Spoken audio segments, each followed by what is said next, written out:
அனைவருக்கும் வணக்கம். இன்றைக்கி 17 பிப்ரவரி 2026 செவ்வாய்க்கிழமை. தினமணியில் இருக்கிற சில இம்பார்ட்டன்ட் நியூஸஸ் பார்க்கலாம். ஓகே, ஸோ ஃபஸ்ட்டு பார்த்திங்கன்னா ஒரு ஹேட் மாதிரி ஒன்று கொடுத்துருக்காங்க. பட் ஆனால் இது இம்பார்ட்டண்ட். ஸோ 5 ஆண்டில் என்னென்ன பண்ணோம் அப்படின்றத ஒரு டேட்டா மாதிரி கொடுத்துருக்காங்க. ஸோ ஜஸ்ட் ஒரு டைம் ரீட் பண்ணி பாருங்கள், சரிங்களா? 11.19% எக்கனாமிக் க்ரோத், அதை பற்றி தான் இங்கே கொடுத்துருக்காங்க. ஓகே, ஸோ கண்டிப்பாக இதை ரீட் பண்ணி பாருங்கள், ஒரு முக்கியமான டேட்டா. ஓகே, அப்படியே நம்ம நியூஸ் பேப்பருக்கு வந்தோம்னா, ஃபஸ்ட்டு டெல்லியில் ஏஐ உச்சி மாநாடு நேற்று பிரதமர் இனாக்ரேட் பண்ணியிருக்காரு. ஓகே, ஸோ இது 5 நாள் நடக்குது. டெல்லியில் பாரத மண்டபத்தில் நடக்குது, சரியா? நேற்றுலேருந்து February 20 வரைக்கும். ஸோ நெக்ஸ்ட்டு பார்த்திங்கன்னா, இன்று தமிழக இடைக்கால பட்ஜெட் முக்கிய அறிவிப்புகள் வெளியாகும்னு ஒரு நியூஸ் கொடுத்துருக்காங்க. ஸோ மேலே கொடுத்ததே தான் இங்கே கொடுத்துருந்தாங்க. பொருளாதார ஆய்வறிக்கையில் என்னென்ன சொல்லியிருக்காங்கன்னா, தனிநபர் வருமானம் இவ்வளோ உயர்ந்திருக்கு, ரூபாய் 3.62 லட்சம்.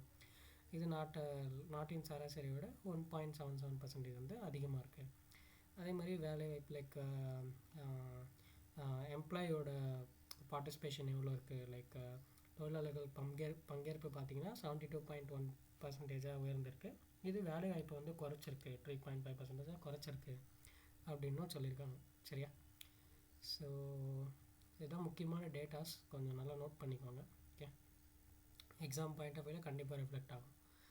ஸோ நெக்ஸ்ட்டு பார்த்திங்கன்னா, இந்த புலம்பெயர்ந்து தமிழர்கள் இருக்காங்க, தமிழர் தடம் அப்படின்ற ஒரு வெப்பேஜ் ஒன்று ஓப்பன் பண்ணியிருக்காங்க. ஸோ இந்த புலம்பெயர்ந்து போயிருப்பாங்க இல்லையா தமிழர்கள், அவங்கள பற்றின ஒரு இன்ஃபர்மேஷன்ஸ், அவங்கள பற்றின ஒரு கட்டுரைகள், ஆய்வு கட்டுரைகள், ஒரு வரலாற்று செய்திகள், அவங்களுடைய குடிபெயர்வு குறிப்புகள், அதை பற்றிலாம் பதிவிடக்கூடிய ஒரு தமிழர் தடம்ன்ற ஒரு வெப் போர்ட்டலை சிறுபான்மையினர் நலன் மற்றும் வெளிநாடு தமிழர் நலத்துறை அப்படின்ற ஒரு துறை தொடங்கி வச்சுருக்காங்க, சரியா? ஓகே, நமக்கு ஆல்ரெடி தெரியும் இந்த புலம்பெயர்ந்த தமிழர்களுக்கு ஒரு திட்டம் இருக்குது அப்படின்னு, தமிழ் மனம் அப்படின்ற ஒரு திட்டம். அது பார்த்திங்கன்னா இந்த January 12 அதை இது பண்ணுவாங்க, ஹோஸ்ட் பண்ணி ஒரு நிகழ்ச்சி மாதிரி நடத்துவாங்க, புலம்பெயர்ந்த தமிழர் தினம் அப்படின்னு சொல்லிட்டு. ஓகே, ஸோ அந்த திட்டத்துக்கு கீழே தான் இந்த தமிழர் தடம்ன்ற ஒரு வெப்பேஜும் ஓப்பன் பண்ணியிருக்காங்க. அதையும் நம்ம நல்லா ஞாபகம் வச்சுக்கணும், சரியா? ஓகே, ஸோ நெக்ஸ்ட்டு பார்த்திங்கன்னா, மதுரையில் கட்டப்பட்டுள்ள புதிய மேம்பாலத்துக்கு நேதாஜி அவர்கள் பெயர். ஸோ மதுரையில் 21ஆம் நம்ம முதல்வர் ஒரு திறந்து வைக்க போகிறாரு, ஒரு மேம்பாலம் திறந்து வைக்க போகிறாரு. அதில் நேதாஜி அவர்களுடைய பெயரை வைக்க போகிறாங்க. ஸோ இதுக்கு முன்னாடி ப்ரீவியஸாக ஆல்ரெடி மதுரையில் ஒரு மேம்பாலத்துக்கு வேலுநாச்சியார் அவர்களுடைய பெயர் வைக்கப்பட்டிருக்கும். அதே மாதிரி கோவையில் திறந்த ஒரு மேம்பாலத்துக்கு ஜிடி நாயுடு அவர்களுடைய பெயர் வைக்கப்பட்டிருக்கும். ஓகே, ஸோ நெக்ஸ்ட்டு இந்த கலைஞர் கலைத்துறை வித்தகர் விருது. இந்த விருது நம்ம ஆல்ரெடி பார்த்துருந்தோம், எம்என் ராஜம் அவர்களுக்கும் எஸ்பி முத்துராமன் அவர்களுக்கும் கொடுக்க போகிறாங்கன்னு சொல்லிட்டு, சரியா? ஓகே, ஜஸ்ட் ஒரு விஷயந்தான். இன்றைக்கி ஆர்டிக்கல் இந்த கடன்கள் பற்றி டிஸ்கஸ் பண்ணியிருந்தாங்க. ஓகே, கடன்கள் வாங்கிறதுனால என்னென்ன நடக்குது அப்படின்னு சொல்லிட்டு ஜஸ்ட் ஒரு டைம் ரீட் பண்ணி பாருங்கள், உங்களுக்கு ஹெல்ப்ஃபுல்லாக இருக்கும்.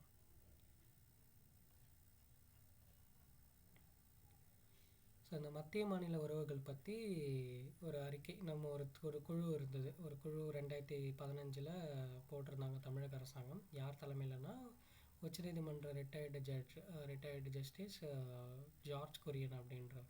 ஓகே, அவர் கூட ஒரு 2 ஆஃபீஸர்ஸ் இருந்தாங்க. அவங்க பேர் பார்த்திங்கன்னா அசோக் வர்தன் ஷெட்டி. அவர் ஒரு இந்திய கடல்சார் பல்கலைக்கழக முன்னாள் துணைவேந்தர். ஓகே, அவரும் ப்ளஸ் தமிழ்நாடு திட்டக்குழுவின் முன்னாள் துணைத் தலைவர் நாகநாதன், அவங்களும் இடம்பெற்றிருந்தாங்க அந்த குழுவில். ஸோ அவங்க இப்போ ஒரு டிராஃப்ட் ரிப்போர்ட் ஒன்று சப்மிட் பண்ணியிருக்காங்க நம்ம ஸ்டாலின் சார்கிட்ட. ஸோ அதை பற்றி அவர் அனலைஸ் பண்ணி சட்டப்பேரவையில், இது ஃபைனல் ரிப்போர்ட் இல்லை, ஃபைனல் ரிப்போர்ட் வந்த பிறகு நம்ம என்னென்னு பார்க்கலாம், சரிங்களா? ஸோ இதுக்கு முன்னாடி ராஜமன்னார் குழு இருந்துச்சு 1969-71 தமிழ்நாட்டில் இருந்து. இப்போ இது செகண்ட் கமிட்டியாக இவர் இருக்குது, ஜார்ஜ் குரியன். ஓகே, நீங்கள் தேசிய லெவலில் பார்த்தீங்கன்னா சர்க்காரியா கமிஷன், பூஞ்சி கமிஷன் சொல்லிட்டு 2 இருந்திருக்கும். ஓகே, இது ஸ்டேட் லெவலில் இந்த கமிஷன் போட்டுருக்காங்க. ஓகே, அடுத்து பார்த்திங்கன்னா, ஓம் பிர்லாவுக்கு எதிரான தீர்மானம் நோட்டீஸ், முடிவெடுப்பது யார் அப்படின்னு சொல்லிட்டு. ஸோ நம்ம ரீசெண்டாக பார்த்துருந்தோம், ஓம் பிர்லா அவர்கள் ஓம் பிர்லாவுக்கு எதிராக ஒரு தீர்மானம் ஒன்று கொண்டு வந்திருக்காங்க, பதவி நீக்க தீர்மானம் அப்படின்னு சொல்லிட்டு, காங்கிரஸ் கட்சி எதிர்கட்சிகள்லாம் சேர்ந்து. ஸோ இப்போது அந்த தீர்மானம் கொண்டு வந்தால், அதாவது அது வாக்கெடுப்பு வந்து March 9 நெக்ஸ்ட்டு சிட்டிங்கில் தான் நடக்கும்னு சொல்லிட்டாங்க. இப்போது அந்த வாக்கெடுப்பு கொண்டு வந்து யார் அதை நிறைவேற்ற போகிறா, யார் அந்த முடிவெடுக்க போகிறா அப்படின்னு சொல்லிட்டு ஒரு கொஷின் மார்க் வந்துருக்கு. ஏன்னா டெபுட்டி லோக்சபா ஸ்பீக்கர் வந்து அப்பாயிண்ட் பண்ணலை. சரியா, 17th மக்களவையிலையும் சரி, அதாவது ப்ரீவியஸ் டென்யூர்லேயும் சரி, இந்த 18th மக்களவையிலையும் சரி. ஓகே, அது வந்து அவங்க அப்பாயிண்ட் பண்ணலை. இப்போ அப்பாயிண்ட் பண்ணாதனால இதை யார் முடிவெடுக்க போகிறான்ற ஒரு குழப்பம் வந்து நீடிச்சிருக்கு. சரியா, அதை தான் இங்கே கொடுத்துருக்காங்க இன் டீட்டெயிலாக. ஸோ இப்போது இந்த மக்களவை யார் வழி நடத்தினா, இந்த ஒரு 2-3 டேஸாக யார் வழி நடத்தினான்னு பார்த்தீங்கன்னா, பேனல் ஆஃப் கமிட்டின்னு சொல்லிட்டு ஒரு மூத்த எம்பிக்கள் குழு ஒன்று இருந்தது. அதுதான் வந்து அந்த குழு தான் வந்து மக்களவையை நடத்தி முடித்தாங்க. ஒரு 2-3 டேஸ் இவர் இல்லை இல்லையா, இவர் மேலே கம்ப்ளைண்ட் வந்தோடனே. ஸோ இப்போ அந்த கமிட்டிக்கு அந்த ஒரு ஆத்தரைசேஷன் கிடையாது. சரியா, ஸோ அதனால் இந்த குழப்பம் வந்து நீடிச்சிட்ருக்கு. இது என்னன்னு பார்க்கலாம், என்ன முடிவெடுக்க போகிறாங்கன்னு தெரியல. பொறுத்து இருந்து தான் பார்க்கலாம். ஓகே, ஸோ அடுத்து பார்த்திங்கன்னா வேறு எதுவும் முக்கியமான நியூஸஸ் இல்லை. இன்றைக்கி நியூஸ் பார்த்திங்கன்னா இந்த தமிழ்நாடு பற்றி இந்த ஃபுல்லாக கொடுத்துருந்தாங்க இல்லையா. ஸோ இதை கொஞ்சம் நல்லா நோட் பண்ணிக்கோங்க. லைக் இன்ஃபர்மேஷன் டெக்னாலஜியில் எவ்வளோ வளர்ச்சி அடைஞ்சிருக்கு, சீரான நகர்ப்புற வளர்ச்சி, லைக் உள்ளடக்கிய சமூக முதலீடு எவ்வளோ போட்டிருக்காங்க, ஏற்றுமதியில் எவ்வளோ இருக்குது. ஓகே,